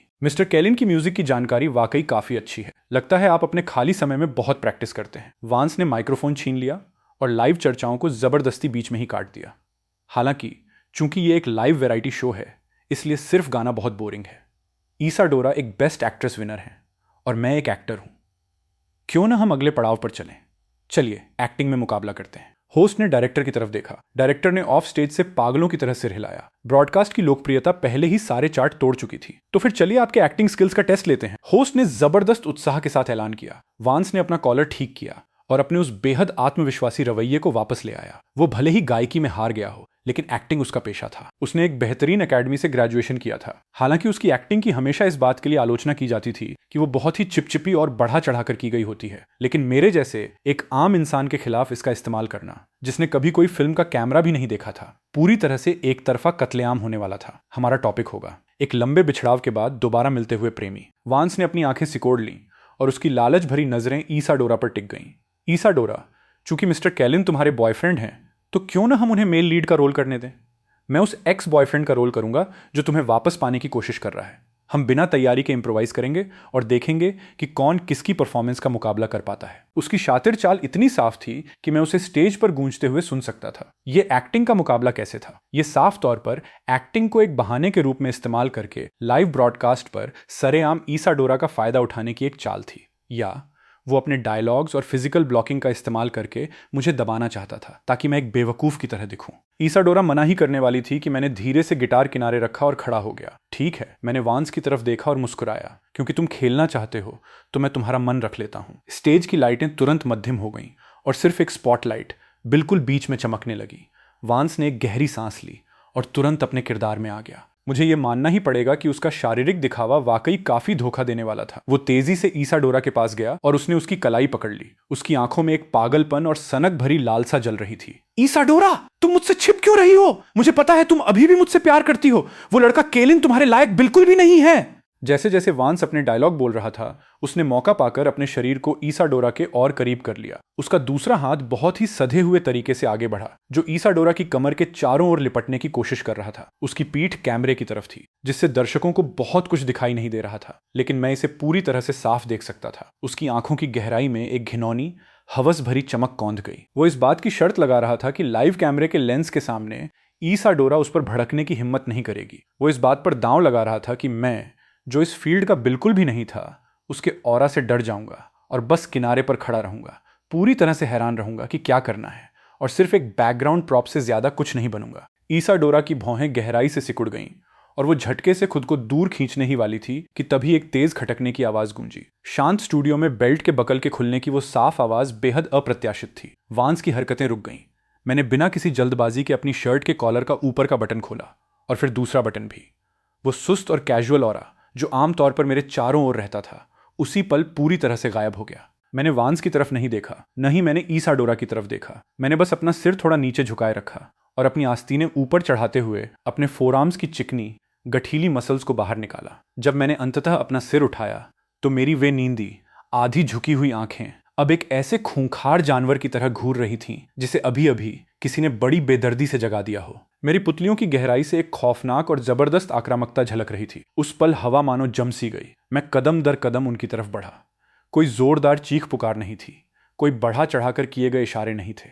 फिर भी मेरे हर एक कदम के साथ वांस ने ईसाडोरा को पकड़ने के लिए जिस हाथ का इस्तेमाल किया था, वह जोर से कांपने लगा। उसे एक अभूतपूर्व दम घोंटू दबाव महसूस हुआ। यह बिल्कुल एक ऐसे शिकार जैसा महसूस हो रहा था जिसे अभी अभी किसी खूंखार शिकारी ने अपना निशाना बना लिया हो, जिससे उसका सांस लेना भी बेहद मुश्किल हो गया हो। मैं वांस के पीछे गया और मैंने अपना हाथ आगे बढ़ाया। सिर्फ 2 उंगलियों का इस्तेमाल करते हुए मैंने उसके उस बेहद महंगे हाउते काउचर सूट के कॉलर को हल्के से ऐसे चुटकी में पकड़ा मानो मैं किसी गंदे चूहे की गर्दन दबोच रहा हूं। लायक नहीं है? मैं उसके कान के बिल्कुल पास झुका मेरी आवाज़ नीची और भारी थी, जिसमें एक लापरवाही भरे मजाक की झलक थी, फिर भी वो बेहद खतरनाक थी। कौन सी बात तुम्हें मेरी औरत को छूने की हिम्मत देती है? इस पल मैं केलिन नहीं था, मैं वो पूर्ण शासक था जो स्क्रिप्ट में सब कुछ कंट्रोल करता था, एक फैसला लेने वाला और जानलेवा सरदार। वांस के पैर तुरंत जवाब दे गए। स्टूडियो में खौफनाक सन्नाटा छा गया, जिसमें सिर्फ वांस के घुटनों के फर्श के तख्तों से टकराने की दबी हुई आवाज हवा में गूंज रही थी। वो वहां घुटनों के बल बैठा था, उसका चेहरा डरावनी हद तक पीला पड़ चुका था और उसकी नजरें पूरी तरह से फोकस खो चुकी थीं। उस दबदबे के अचानक हुए प्रदर्शन से वो साफ तौर पर पूरी तरह से सदमे में आ गया था। वो बिल्कुल भी ऐसा नहीं लग रहा था कि वो एक्टिंग कर रहा हो। इसके बजाय वो बिल्कुल उस आदमी की तरह लग रहा था जो सच में किसी खूंखार कातिल से टकरा गया हो और डर के मारे उसकी रूह ही कांप गई हो। मैंने उसे सांस लेने के लिए 1 सेकंड का भी वक्त नहीं दिया। क्या तुम अभी से घुटनों पर आ गए? मैं हंसा। आवाज बहुत तेज नहीं थी, लेकिन ये माइक्रोफोन के जरिए साफ साफ सुनाई दे रही थी। कितने दयनीय हो। मैं बड़े आराम से नीचे झुका और अपनी नजरें उसकी आंखों के स्तर पर ले आया। मैंने कुछ ही पल पहले वाली उस खूंखार तीव्रता को वापस खींच लिया। मैंने अपनी नजरों को बदला। वो दम घोंटू दबाव गायब हो गया और अपने पीछे सिर्फ दुनिया की थकान और धूल छोड़ गया। मैंने घुटनों के बल बैठे वांस पर कोई ध्यान नहीं दिया। उसे अनदेखा करते हुए मैंने उसके पास खड़ी ईसाडोरा को देखा। इस पल मेरी आंखें सिर्फ उसी पर टिकी थीं। ईसाडोरा, मैंने पुकारा। उस एक नाम के अंदर एक लंबे इंतजार के बाद फिर से मिलने की खुशी छिपी थी, मजबूरन दूर जाने का दर्द था, और वे सभी छिपे हुए जज्बात थे जिन्हें मैंने अपने अंदर बहुत गहराई में दफन कर रखा था। ईसाडोरा का शरीर सिहर उठा। वो एक बेस्ट एक्ट्रेस विनर थी आखिरकार, और उसकी रिएक्शन टाइमिंग कमाल की थी। जिस सेकंड मेरी नजर उस पर पड़ी, वो तुरंत उस सीन में खिंचती चली गई। मूल रूप से वो सिर्फ तमाशा देख रही थी, लेकिन अब मेरी आंखों में देखते हुए, जिनमें हमेशा व्यंग्य भरे मजाक की एक झलक होती थी, लेकिन जो अब एक अथाह कुंड की तरह गहरी थी, ईसाडोरा ने सहज रूप से एक कदम आगे बढ़ाया। उसकी आंखें लाल हो गईं और उसके होंठ कांपने लगे। तुम वापस आ गए। ये लाइन किसी स्क्रिप्ट में नहीं थी, ये बस उसके मुंह से बहुत स्वाभाविक रूप से निकल गई। मैंने अपना हाथ आगे बढ़ाया और अपनी उंगलियों को उसके गाल से सिर्फ 1 इंच की दूरी पर हवा में ही रोक लिया, जैसे मैं उसे छूने के लिए बेचैन हूं, लेकिन असल में ऐसा करने से बहुत डर रहा हूं। इस दर्दनाक तनाव ने कमरे में मौजूद हर किसी को जकड़ लिया। किसी ने जोर से सांस लेने की हिम्मत तक नहीं की। मैं कभी दूर नहीं गया था। मेरे मुंह के कोने फड़के एक ऐसी मुस्कान देते हुए जो आंसुओं के ज्यादा करीब लग रही थी। मेरी आवाज बेहद भारी थी। मैं हमेशा तुम्हें अंधेरे से छिप कर देखता रहा हूं, तुम्हें चमकते हुए देखता रहा, तुम्हें इस तरह के कचरे से परेशान होते हुए देखता रहा। जब मैंने वाक्य का दूसरा हिस्सा कहा तो मेरी नजरें बर्फ जैसी ठंडी हो गईं और मेरी आंख के कोने से एक ताजा तेज किए गए ब्लेड की तरह जमीन पर बैठे वांस की तरफ एक झलक गई। वांस आखिरकार अपने सदमे से बाहर आया। घोर अपमान की एक जबरदस्त लहर सीधे उसके सिर पर चढ़ गई, जिससे उसका चेहरा गहरे लिवर के रंग का हो गया। वो एक इज्जतदार टॉप टियर आइडल था, फिर भी वो एक लाइव ब्रॉडकास्ट पर एक आम इंसान के सामने घुटनों के बल गिर गया था। अगर ये बात बाहर फैली तो उसका पूरा करियर तबाह हो जाएगा। बकवास। वांस अचानक लड़खड़ाते हुए अपने पैरों पर खड़ा हुआ, मेरी तरफ उंगली उठाते हुए और दहाड़ते हुए उस सीन को वापस चुराने की पूरी कोशिश करने लगा। मैं मेन लीड हूं, तुम सिर्फ एक सपोर्टिंग कैरेक्टर हो। डायरेक्टर, ये स्क्रिप्ट को खराब कर रहा है। दुर्भाग्य से उसकी आवाज सूखी और खुरदरी निकली, जो उस माहौल से पूरी तरह से बेसुरी थी। ईसाडोरा और मैंने जो जबरदस्त ऑरा बनाया था, उसके सामने वो एक उछलते हुए जोकर की तरह लग रहा था, जिसे आप चाहें जैसे भी देखें। वो अजीब और बेमेल ही लग रहा था। मैंने अपना सिर तक नहीं घुमाया। मैंने बस उसकी तरफ एक हल्की सी तिरछी नजर डाली, मानो मैं सड़क के किनारे चल रही किसी चींटी को देख रहा हूं। मैंने अपनी तर्जनी उंगली उठाई और उसे अपने होठों पर दबा लिया। जब बड़े बात कर रहे हो तो बच्चों को बीच में नहीं बोलना चाहिए। उस एक वाक्य ने वांस की दिमागी हालत को पूरी तरह से तबाह कर दिया। उसका मुंह पानी के लिए तड़पती किसी मछली की तरह खुला का खुला रह गया और उसके गले से एक घरघराहट की आवाज आ रही थी। वो एक भी पूरा वाक्य नहीं बोल पा रहा था। उसने जो भी नाटकीय बातें और सवाल जवाब तैयार किए थे, वो सब पूरी तरह से भूल चुका था। उसे सिर्फ एक बैकग्राउंड प्रॉप बना दिया गया था। नहीं, एक बैकग्राउंड प्रॉप भी नहीं, वो महज एक परेशान करने वाली, रुकावट डालने वाली सीनरी बन गया था। इंटरकॉम सिस्टम पर डायरेक्टर की रोमांचित आवाज गूंजी, परफेक्ट, एकदम परफेक्ट। वो आंखों की एक्टिंग कमाल की थी। मेन हाउस लाइटें जल उठीं और हवा में मौजूद वो सारा गाढ़ा चिपचिपा सा तनाव तुरंत ही छंट गया। मैंने अपना हाथ वापस खींच लिया। मेरी आंखों में जो गहरे जज्बात थे वो गायब हो गए और मैं वापस अपने उसी सुस्त रवैये में लौट आया। ऐसा लगा मानो 1 सेकंड पहले वाला वो गहरा प्यार करने वाला आदमी मैं था ही नहीं। ईसाडोरा अभी भी सुन्न खड़ी थी और उसकी आंखों के कोनों से आंसू लटक रहे थे। वो मुझे खाली नजरों से घूरती रही, अभी भी उस ट्रांस से बाहर नहीं आ पा रही थी। मैंने अपनी जेब से टिश्यू का एक पैकेट निकाला और उसे थमा दिया। अपना चेहरा पोंछ लो, अगर तुम्हारा मेकअप फैल गया तो तुम अब सुंदर नहीं लगोगी। ईसाडोरा आखिरकार हकीकत में वापस आ गई। उसने मुझे घूरते हुए देखा, टिश्यू छीने और अपने चेहरे को बेतरतीब ढंग से पोंछने लगी। हालांकि उसके कानों के सिरे बिल्कुल लाल हो चुके थे। केलिन, तुमने एक्टिंग करना कब सीखा? उसने अपनी आवाज धीमी की। और उसका चेहरा अविश्वास से भरा हुआ था। मैंने कंधे उचकाए। भले ही मैंने कभी सूअर का मांस नहीं खाया, लेकिन क्या मैंने कभी सूअर को भागते हुए नहीं देखा है? मैं तुम्हें हर दिन घर पर शीशे के सामने पागलों की तरह प्रैक्टिस करते देखता हूँ। कोई बेवकूफ भी इसे सीख जाएगा। ईसाडोरा इतनी गुस्से में थी कि वो मेरे पैर को कुचलना चाहती थी, लेकिन कैमरों की वजह से उसने जबरदस्ती खुद को रोक लिया। लाइव चैट पहले ही पागल हो चुकी थी। अरे बाप रे, उसकी आंखों में वो लुक जो अभी था, मैं तो मर ही गई। मैं ऐलान करती हूँ कि कैलिन मेरा नया पति है। उसकी एक्टिंग ने वांस को पूरी तरह तबाह कर दिया। उसने उसे मीलों पीछे छोड़ दिया। वांस अभी थोड़ी देर पहले क्या कर रहा था? उसे बस अपनी आंखें फाड़ना और एक बेवकूफ की तरह दहाड़ना आता है। क्या कुदरती टैलेंट ऐसा ही दिखता है? वो बहुत सुंदर गाता है और उसकी एक्टिंग इतनी शानदार है। ईसाडोरा ने धरती पर कहां से ऐसे इंसान का खजाना ढूंढ निकाला। जब वांस घुटनों के बल गिरा तो मैं हंसते हंसते अपनी ड्रिंक थूक बैठी। तो ये है एक क्लासिकली ट्रेंड एकेडमी ग्रेजुएट? हास्यास्पद। वांस एक तरफ खड़ा था, विशाल स्क्रीन पर चल रहे कमेंट्स को देखते हुए उसका पूरा शरीर कांप रहा था। वो हार गया था। वो इतनी बुरी तरह हार गया था कि उसके पास अपना अंडरवियर तक नहीं बचा था। गायकी में मैंने उसे एक खस्ता हाल एकॉस्टिक गिटार से कुचल दिया था। एक्टिंग में मैंने उसे अपनी एक ही नजर से तुरंत मिटा दिया था। जिन चीजों पर उसे घमंड था, वो सब मेरे सामने एक बहुत बड़ा मजाक बन गई थी। होस्ट काफी समझदार था, हालांकि वो भी हैरान था, लेकिन उसे अभी भी शो के फॉर्मेट को फॉलो करना था। वो पास आया और उसने अजीबोगरीब अंदाज में कुछ तारीफें की। बिल्कुल शानदार। मिस्टर कैलिन, आप वाकई अपने गहरे हुनर को बहुत अच्छे से छिपा कर रखते हैं। फिर उसने वांस की तरफ देखा, जिसका चेहरा बीमारी की तरह पीला पड़ चुका था। खैर, ऐसा लगता है कि हमारे इम्प्रोवाइज्ड एक्टिंग सेगमेंट में मिस्टर कैलिन ने थोड़े से अंतर से जीत हासिल की है। तो आगे, क्योंकि सभी को इतना मजा आ रहा है, तो क्यों ना हम कुछ और भी रोमांचक खेलें? मैंने होस्ट की बात काट दी। पीछे मुड़ते हुए मैं वांस की तरफ बहुत ही मीठे अंदाज में मुस्कुराया और मेरी मुस्कान के पीछे एक जानलेवा चाकू छिपा था। क्या अभी थोड़ी देर पहले हमारे महान सुपरस्टार वांस ने यह नहीं कहा था कि वो चाहते हैं कि हम एक दूसरे को बेहतर तरीके से समझें? तो ऐसा करते हैं। चलो ट्रूथ और डेयर का एक गेम खेलते हैं, ठीक यहीं पूरे इंटरनेट के सामने। जो भी झूठ बोलेगा वो एक डरपोक इंसान होगा। वांस ने सहज रूप से मना करना चाहा। उसकी दिमागी हालत बहुत खराब थी और उसकी अंदर की आवाज चीख चीख कर कह रही थी कि यह एक जाल है। लेकिन इससे पहले कि वो मुंह खोल पाता, दर्शकों ने मजाक उड़ाना और हूटिंग करना शुरू कर दिया।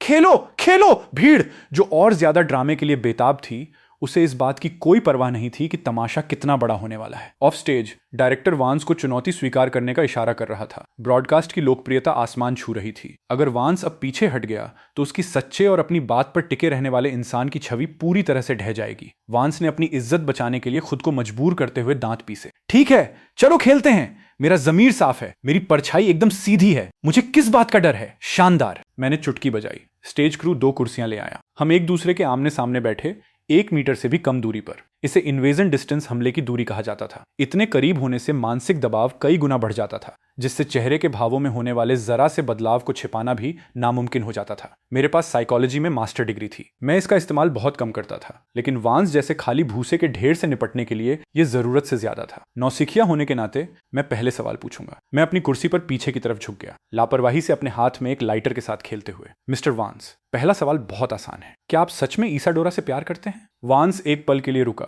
उसे इस बात की हैरानी थी कि सवाल इतना सीधा था। उसने तुरंत अपने चेहरे के भाव बदले और कैमरे के लेंस में गहराई से देखने लगा। बेशक, ईसाडोरा के लिए मेरी भावनाओं की गवाही आसमान और जमीन दे सकते हैं। पिछले 5 सालों से मैंने हमेशा झूठ। मैंने उसकी बात को बड़ी बेरुखी से काट दिया। तुम्हारी पुतलियां पल भर में 0.5 मिलीमीटर तक फैल गईं। तुम्हारी बाईं रिंग फिंगर ने अनजाने में तुम्हारी पैंट की सिलाई को खरोंचा। ये एंग्जाइटी के किताबी लक्षण है। इसके अलावा तुमने जवाब देने से पहले 1.2 सेकंड का पॉज लिया और तुम्हारी नजर ऊपर दाईं ओर खिसक गई। सेरेब्रल कॉर्टेक्स की रिस्पॉन्स मैपिंग में यह किसी झूठ को गढ़ने का संकेत देता है। मैंने मशीन की तरह डेटा की एक लंबी लाइन उगल दी। दर्शकों की सांसें अटक गईं। वांस के चेहरे का रंग उड़ गया। तो तुम बकवास कर रहे हो। ये एक साइकोलॉजिकल ट्रिक है। मैं इसके झांसे में नहीं आऊंगा। ये बकवास है या नहीं, तुम अपने दिल में सच्चाई बहुत अच्छी तरह जानते हो। मैंने अपने शरीर को आगे की तरफ झुकाया और पल भर में ही हमारे बीच की दूरी को कम कर दिया, जिससे एक बहुत बड़ा और दमघोंटू दबाव पैदा हुआ। दूसरा सवाल, तुम्हारा दावा है कि तुम 5 साल पहले बर्कली में संगीत की पढ़ाई कर रहे थे और इसी वजह से तुम उस साल के गोल्डन मेलोडी अवार्ड समारोह में शामिल नहीं हो पाए थे। क्या यह सही है? वांस के दिल की धड़कन जोर से रुक गई। यह उसके रिज्यूमे की सबसे शानदार उपलब्धि थी। यह वो सबसे बड़ी खूबी थी जिसके दम पर उसके फैंस उसके एक म्यूजिकल जीनियस होने की डींगे हाँकते थे। बेशक, उसने खुद को स्थिर दिखाने की कोशिश करते हुए जवाब दिया, हालांकि उसके माथे पर ठंडे पसीने की एक परत छलक आई थी। मैं वहां पूरे 1 साल तक बंद दरवाजों के पीछे कड़ी ट्रेनिंग में था। बंद दरवाजों के पीछे ट्रेनिंग। मैंने सिर हिलाया और मेरी नजरों से मजाक टपक रहा था। तो फिर ये कितनी अजीब बात है। 5 साल पहले उस सर्दियों के दौरान तुम्हारी उस तथाकथित बंद दरवाजों के पीछे की ट्रेनिंग के ठीक उसी समय तुम्हारे सोशल मीडिया अकाउंट्स का लॉगिन आईपी यहीं देश में हैंगडियन के एक इंटरनेट कैफे का क्यों दिखा रहा था? बूम! वो वाक्य स्टूडियो के अंदर एक बहुत बड़े बम की तरह फटा। वांस की पुतलियां जोर से सिकुड़ गईं और उसके चेहरे का सारा खून सूख गया। तुम्हें यह कैसे पता? तुमने मेरा आईपी ट्रैक किया? यह गैर कानूनी है। वो घबरा गया। वो इल्जाम से इनकार करना पूरी तरह भूल गया और सीधे मेरे सोर्स पर सवाल उठाने लगा। यह पूरी तरह से अपना गुनाह कबूल करने के बराबर था। अगर तुम नहीं चाहते कि किसी को पता चले तो पहले वो काम करो ही मत। मैंने बिना रुके अपना वार जारी रखा और अपने बोलने की स्पीड बढ़ा दी ताकि उसे सोचने का कोई समय न मिले। तीसरा सवाल, 5 साल पहले स्टेलर रोमांस गाना रिलीज होने से एक दिन पहले क्या तुम किसी से मिले थे? एन नाम के किसी सॉन्ग राइटर से? एन नाम सुनते ही वांस को लगा जैसे उस पर बिजली गिर गई हो। उसका पूरा शरीर कांपने लगा। वो नाम उसका सबसे बड़ा बुरा सपना था और उसके गुनाह का सबूत भी। नहीं, मैं ऐसे किसी इंसान को नहीं जानता। वो गाना मैंने खुद लिखा है। वो मेरा ओरिजिनल काम है, मेरी खुद की रचना है। वांस बेतुकी बातें बकने लगा। उसकी आवाज कान फाड़ देने वाली तीखी थी। उसके हाथों ने कुर्सी के हत्थों को इतनी कसकर पकड़ लिया था कि उसके पोर बिल्कुल सफेद पड़ गए थे। पसीना उसकी गालों से लगातार टपक रहा था। वो डरा हुआ था। वो इतना डरा हुआ था कि उसके दिमाग ने काम करना पूरी तरह से बंद कर दिया था। तुमने इसे खुद लिखा था?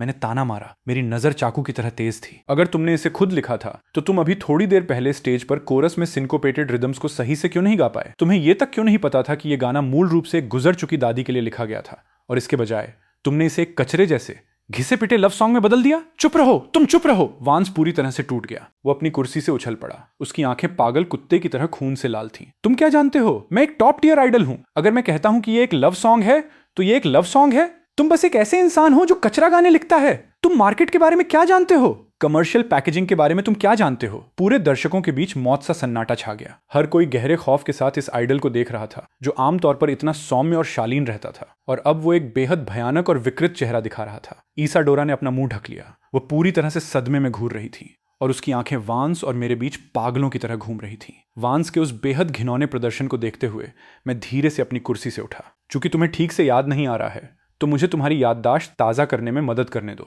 मैंने अपने सूट की जेब में हाथ डाला और एक काले रंग का वॉइस रिकॉर्डर बाहर निकाला। यह बहुत पुराना था। इसके कोने काफ़ी घिस चुके थे, लेकिन इसे बहुत सलीके से संभाल कर रखा गया था। वॉइस रिकॉर्डर को देखते ही वांस की आंखें लगभग उसकी खोपड़ी से बाहर निकल आईं। उसने इसे पहचान लिया था। 5 साल पहले उस खस्ताहाल किराए के अपार्टमेंट में उसने इसे देखा था। नहीं, नामुमकिन! तुम्हारे पास ये कैसे है? वो ऐसा लग रहा था मानो उसने अभी अभी कोई भूत देख लिया हो। उसके पैरों ने पूरी तरह जवाब दे दिया और वो वापस अपनी कुर्सी पर धड़ाम से गिर पड़ा। मैं पूरे 5 सालों से तुम्हारे लिए यह शानदार तोहफा तैयार कर रहा हूं, मैंने सपाट आवाज में कहा और प्ले बटन दबाया। स्टैटिक की एक आवाज फुफकारी। उसके बाद एक युवा, घमंडी और बेहद जानी पहचानी आवाज माइक्रोफोन के जरिए पूरे स्टूडियो में गूंज उठी और करोड़ों दर्शकों के कानों तक पहुंच गई। मैं तुम्हें जो मौका दे रहा हूं उसे ठुकराओ मत। क्या तुम्हें सच में लगता है कि इस इंडस्ट्री में सफल होने के लिए सिर्फ टैलेंट ही काफी है?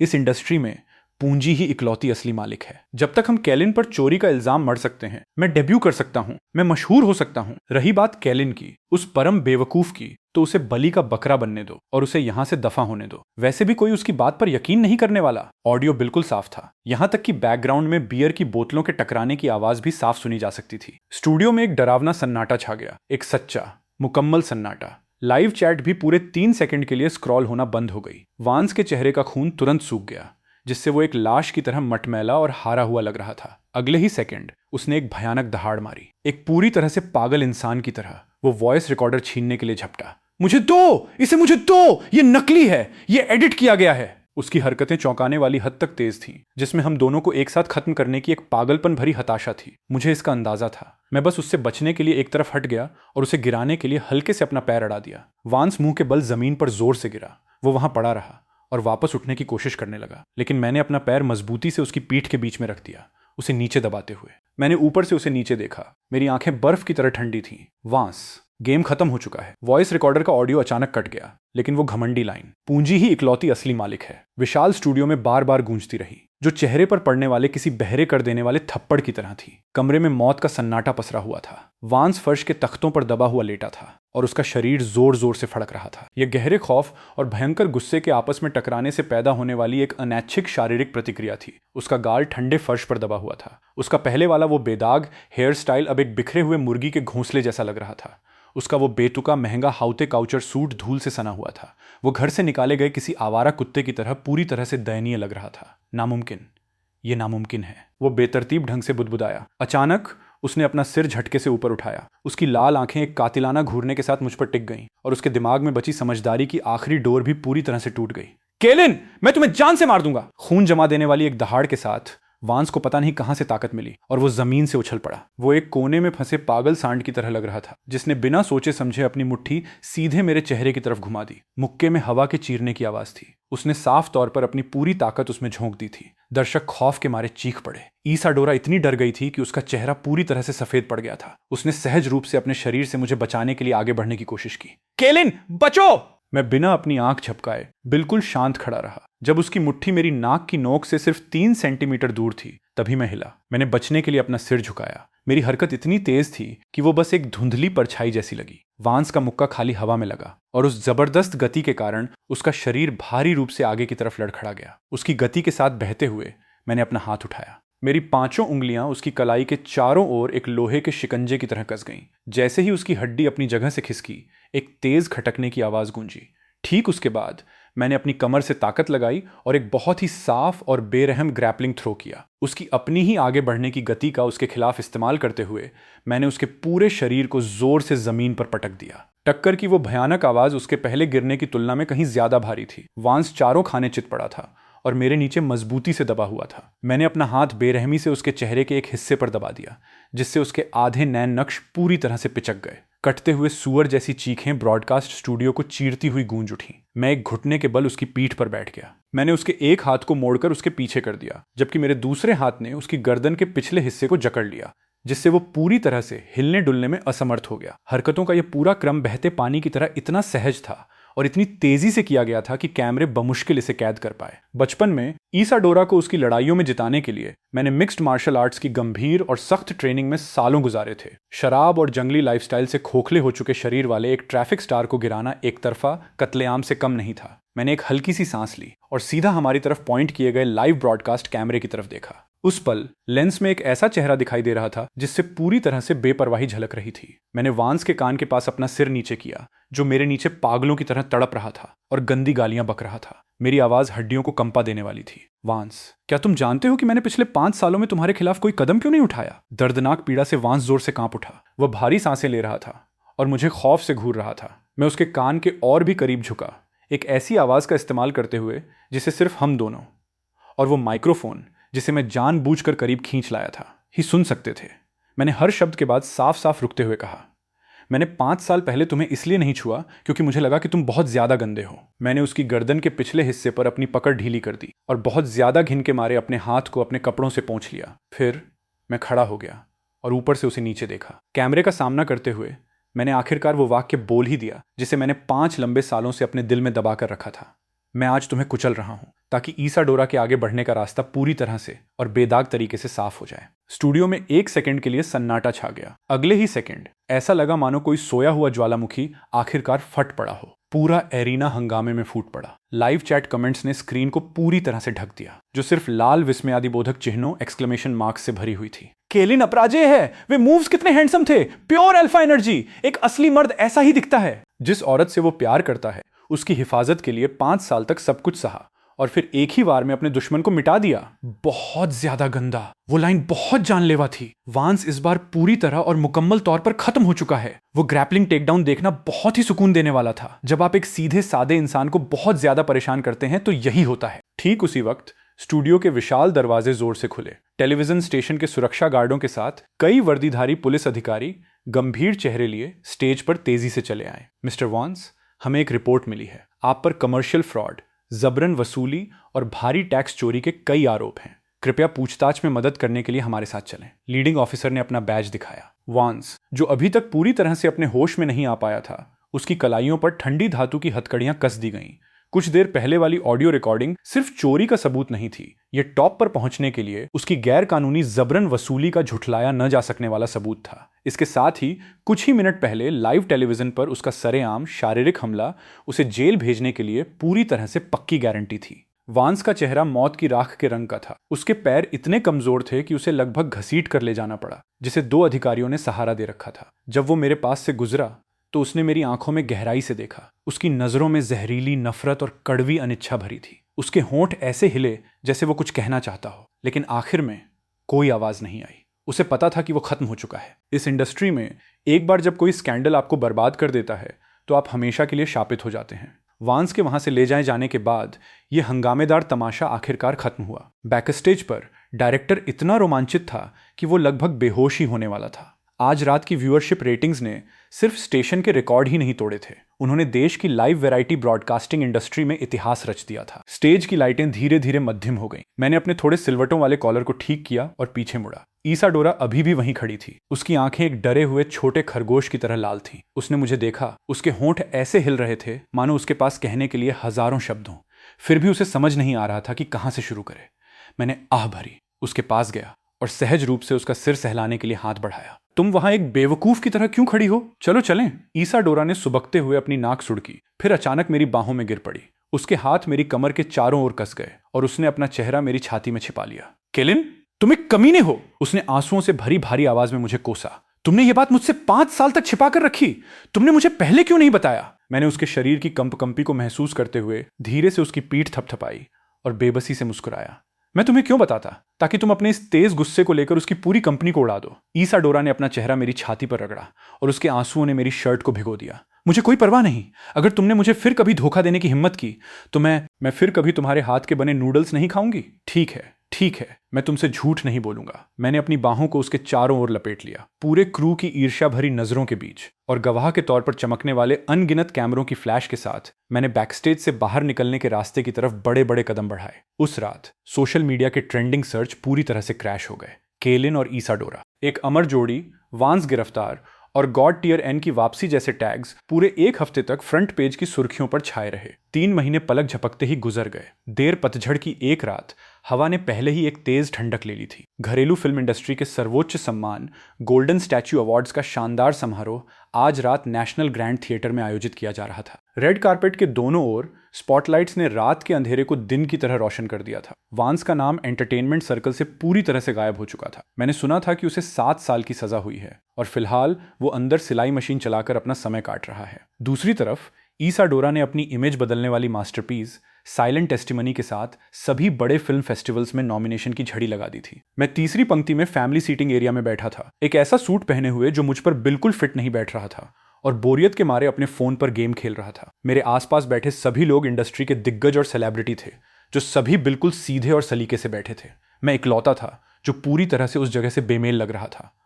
और अब सबसे रोमांचक पल आ गया है। अवार्ड प्रेजेंटर ने लिफाफा खोला और सस्पेंस को बढ़ाने के लिए जानबूझकर आखिरी अक्षर को खींचकर बोला, इस साल की बेस्ट एक्ट्रेस के लिए गोल्डन स्टैच्यू अवार्ड की विजेता हैं साइलेंट टेस्टिमनी के लिए ईसाडोरा। तालियों की गड़गड़ाहट ने तुरंत ही पूरे वेन्यू को ढक लिया। विशाल स्क्रीन ईसाडोरा के क्लोजअप पर कट गई। आज रात उसने गहरे नीले रंग का बैकलेस इवनिंग गाउन पहना हुआ था। उसके लंबे बाल ऊंचे बंधे हुए थे जो उसकी हंस जैसी लंबी और खूबसूरत गर्दन को दिखा रहे थे। वो इतनी लुभावनी लग रही थी कि उस पर से नजरें हटाना नामुमकिन था। अपना नाम सुनते ही उसकी वही जानी पहचानी शालीन मुस्कान उसके चेहरे पर आ गई। वो खड़ी हुई, अपने गाउन का किनारा उठाया और बहुत ही नजाकत के साथ स्टेज पर चली गई। वो भारी ट्रॉफी लेते हुए वो माइक्रोफोन के सामने खड़ी हुई और उसने एक गहरी सांस ली।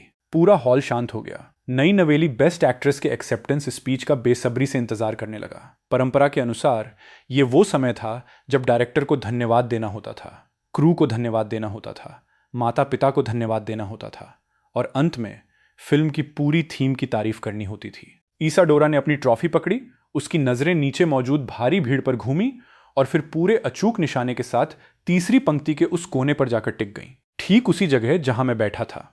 वो दिखावे की परत, उसकी वो पहुंच से बाहर रहने वाली देवी वाली इमेज, उसकी आंखों की गहराई से पिघलती हुई बर्फ की तरह गायब हो गई। उसने पलकें झपकाईं और एक चालाक, शरारत भरी मुस्कान दी। ये वो मुस्कान थी जो वो हमेशा सिर्फ मेरे सामने ही दिखाती थी, मेरे उस बेशर्म बचपन के दोस्त की मुस्कान। सच कहूं तो मैंने कोई एक्सेप्टेंस स्पीच तैयार नहीं की है। ईसाडोरा की आवाज बहुत ही साफ और सुरीली थी, जो स्पीकर्स के जरिए हर कोने में गूंज रही थी। क्योंकि यहां आने से पहले किसी ने मुझसे कहा था कि मैं अवार्ड जीतूं या न जीतूं, कोई फर्क नहीं पड़ता। वैसे भी जब मैं घर पहुंचूंगी तो मेरे लिए आधी रात का खाना तैयार मिलेगा। दर्शकों के बीच एक अच्छी और मीठी सी हंसी की लहर दौड़ गई। ईसाडोरा ने अपनी ट्रॉफी हवा में ऊंची उठाई और बिना किसी हिचकिचाहट के मेरी तरफ चिल्लाकर बोली, केलिन, क्या नूडल्स तैयार हैं? मुझे भूख लगी है। पूरा वेन्यू 1 सेकंड के लिए सन्न रह गया और फिर हंसी और तालियों के एक और भी जबरदस्त हंगामे में फूट पड़ा। किसी ने भी यह उम्मीद नहीं की थी कि यह बेस्ट एक्ट्रेस, जो हमेशा अपने ठंडे और अलग थलग रहने वाले बर्ताव के लिए मशहूर थी, अपनी जिंदगी के इस सबसे बड़े मुकाम को चुनकर पूरे देश के सामने इतनी बेशर्मी से अपने प्यार का दिखावा करेगी, वो भी सिर्फ एक कटोरा नूडल्स के लिए। लाइव ब्रॉडकास्ट की चैट तुरंत ही भर गई। हा हा हा हा, जैसा कि उम्मीद थी, कैलिन की औरत, ये बिल्कुल ईसा डोरा जैसा ही है। क्या ये टॉप टियर दिखावा है? एक बेस्ट एक्ट्रेस की ट्रॉफी की तुलना एक कटोरा नूडल्स से भी नहीं की जा सकती। मुझे ये जोड़ी बहुत पसंद है। मैं इस कपल को जिंदगी भर के लिए पसंद कर सकती हूँ। दर्शकों के बीच बैठकर अपने आसपास गूंजती तालियों को सुनते हुए मैंने बेबसी से अपना सिर हिलाया। इस औरत को सच में कंट्रोल में रखने की जरूरत थी। ये सोचना कि वो इतने बड़े इवेंट में सिर्फ नूडल्स खाने पर ध्यान दे रही थी, फिर भी मैं अपने होठों के किनारों पर आती उस मुस्कान को नहीं रोक पाया, चाहे मैंने कितनी भी कोशिश क्यों न की हो। स्टेज पर मौजूद उसकी चमकती आंखों से नजरें मिलाते हुए मैं धीरे से खड़ा हो गया। एक स्पॉटलाइट ने तुरंत मुझे रोशनी से नहला दिया।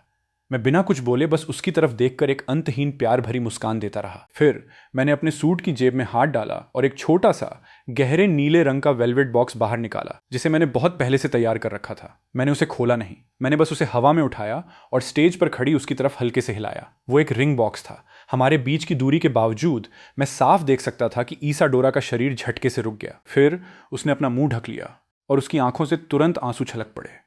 वो समझ गई थी, यह कोई दुनिया हिला देने वाली प्रपोजल सेरेमनी नहीं थी, न ही कोई 999 गुलाब थे, लेकिन इसने उसके दिल को किसी भी महंगे दिखावे से कहीं ज्यादा गहराई से छू लिया, क्योंकि यह जिंदगी भर के लिए मेरा उससे किया गया वादा था। एरिना में चीखें और तालियां अपने चरम पर पहुंच गईं। लोग जोर जोर से सीटी बजा रहे थे। किसी ने चिल्लाकर कहा, उससे शादी कर लो। कैमरे इस परफेक्ट पल पर जम गए। स्टेज पर वो एक शानदार तरीके से चमकती हुई बेस्ट एक्ट्रेस थी, जिसके हाथ में ट्रॉफी थी और चेहरा आंसुओं से भीगा हुआ था। ऑफ स्टेज मैं वो बचपन का दोस्त था जिसने खामोशी से उसकी हिफाजत की थी, जो एक अंगूठी पकड़े हुए था और जिसके चेहरे पर एक कोमल मुस्कान थी। हम लोगों के उस समंदर के पार से एक दूसरे को घूर रहे थे, मानो पूरी दुनिया गायब हो गई हो और सिर्फ हम दोनों बचे हों। दिखावे से भरे इस मेले के बिल्कुल बीचों बीच, पाखंड और मुखौटों से भरी इस एंटरटेनमेंट इंडस्ट्री के अंदर हमारे पास सबसे सच्ची, सबसे जबरदस्त चीज थी। वो था बचपन के प्यार का 20 साल का सफर। वो था 5 साल का छिपा हुआ, हमेशा साथ देने वाला संरक्षण। वो था एक दूसरे को समझने वाली वो मुस्कान जो हमने ठीक इसी पल बांटी थी। विशाल स्क्रीन पर तस्वीर धीरे धीरे फ्रीज हो गई। कहानी बयां करने वाली एक लाइन धीरे से स्क्रीन पर उभरी, तुम मेरी सबसे बड़ी शान हो और मेरी जमीन से जुड़ी रोजमर्रा की जिंदगी भी। हमेशा मेरा साथ देने के लिए तुम्हारा शुक्रिया।